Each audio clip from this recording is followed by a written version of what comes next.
Hello, stranger. It's kind of cold and rainy outside. Don't you want to come under my umbrella? We could watch Beast Wars!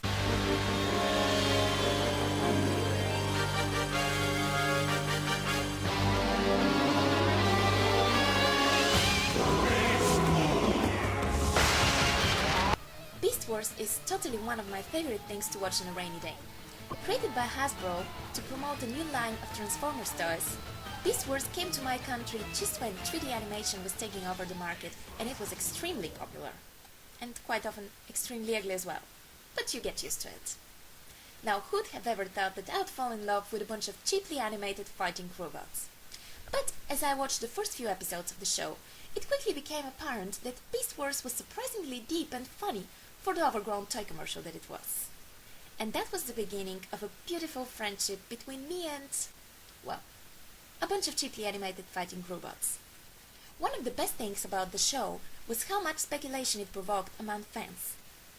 Questions like, why did they do this? And how did that happen? Came up all the time. Sometimes it was downright ridiculous. But the characters and storylines still managed to get to you, and that's what makes a great show. So now, in the best traditions of reviewers like the great Nostalgia Critic and many others, I'm going to take a look at the show episode by episode and try to discuss what was so funny and fascinating about it. So let's sit back and relax and watch Episode 1. The story begins somewhere in space when two fighting spaceships emerge from a black hole, tunnel, time portal thing. Without any delay, the characters, whom we can't see clearly because it would be too much trouble to animate what they looked like before they got beast modes, proceed to tell the audience what's going on in the form of a not very convincing dialogue in which people tell each other things they should already know. This is ridiculous! We're an exploration ship, not a battle cruiser! No choice. Our ship was the only one that could lock onto Megatron's warp signature. We also get the compulsory bit of wannabe scientific talk. Shields are doing a major fade! Plasma cannons to full power. And we meet the bad guys. Their shields are down! Destroy them! Now where's the fun in that? I'm a cartoon villain. We never kill heroes when we have the chance. Don't you know anything? And besides, if we kill them now, what are we going to do 3 whole seasons? Eventually both ships are shot and are about to crash. But before that, the Maximo ship launches into orbit a bunch of things called stasis pods, which contain robotic protoforms. These are to become one of the biggest plot devices in the show, and even more so in fanfiction. Well, basically they were just there so a new character could be thrown into the mix every time Hasbro made a new toy. Having taken care of the plot device, the ships drop from the sky like stones and crash on a supposedly unknown planet, which looks remarkably like Earth. Somehow all of our heroes survive with barely a scratch. I'm not even going to address how the hell that was possible. Believe me, you don't want to know. The Predacons are also alive and have landed in a suitably evil-looking location. Just like the Maximo ship, evidently managed to crash somewhere pretty scenic and naturey looking, just to underline its crew's peaceful nature. Navigation. Is this the right planet? How would navigation know what Megatron means by the right planet? Never mind that. Tell me there is energon here. What the hell is Energon? Yes, the planet has energon.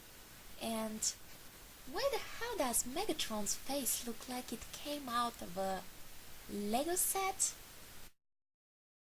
Too much energon. Field readings are off the scale. Continued exposure to robotic forms will result in permanent damage. Why isn't navigation an actual member of the crew? I mean, she's a lot more useful than the rest of them. Then we will create alternate forms based on the most powerful local creatures. I I have come up with a completely brilliant plan nobody else could hatch up. Scanners activated. Scanners are so funny. They make me laugh. And they are funny. I mean, the Predacon scanners are purple. I guess it's just Megatron's favorite color. And the Maximal scanners are yellow because yellow is less evil? Seriously, why are they a different color? Don't they do the same thing? Scanning and replication of local life forms complete. You may emerge. Does he look like he's emerging? From his thoughts, maybe? Hey, look at me! I'm a cheetah!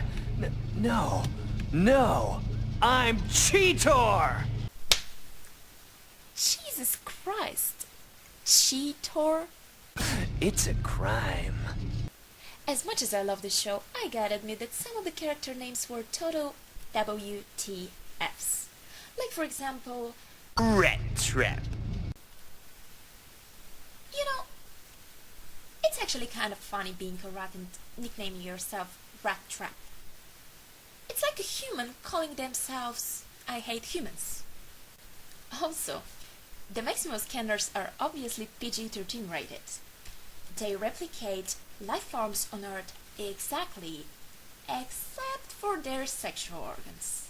Yeah, I know it's a kid's show, but you can't help but notice. Oh wait, we're not done with introductions yet. Living large is for forms like me, Rhinox. My god, this dialogue is ingenious. And here's another question. What were they all called before they got beast modes? And why don't they ever use their real names?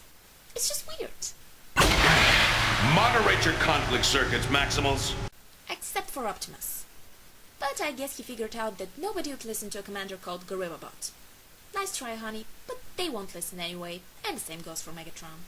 Remember, these beast forms are to protect us from the long-term effects of the energon fields out there. We may need energon for power, but this is too much of a good thing. Our robot forms will start to short out after a few minutes exposure. This is one unusual planet. Yeah, it has oxygenated atmosphere and animals like cheetahs and gorillas and totally weird. I wonder what planet it could be. I'm a cheetah! They obviously know the names of the animals, so on how many planets could you possibly get the exact same wildlife? The transwarp drive can go through space and time. We were locked onto Megatron's warp signature. We could be any place, anytime. Which makes it even easier to guess that this is in fact prehistoric Earth, having no cities and stuff. Yes. And our crew is orbiting the planet in those stasis pods we lost in battle. They're protected from the energon fields, but it means Megatron has us outnumbered. Meanwhile, the Preds are having a field day testing their new beast modes, except for Dinobot, the big whiner. No! It's all wrong. This cannot be Earth. Why not? We stole the golden disc for nothing. You idiot! I beg your pardon? What did you call me? Barney? Barney is a dinosaur from our Seriously, they painted a T-Rex purple? I also have to note that the Predacons too are missing sexual organs. They may be evil, but they are not indecent.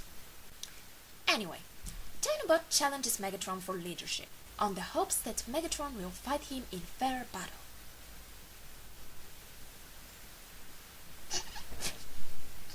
Dinobot, rise!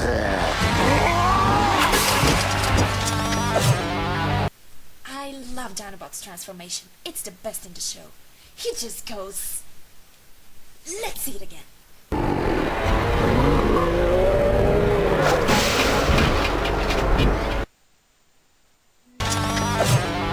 I challenge you to battle, Megatron. There's more to being a leader than simple courage. Well, there's cleverness and Purple. cunning as well. Isn't that right, Scorponok?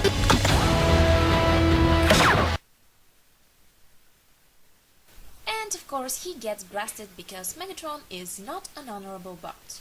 Duh.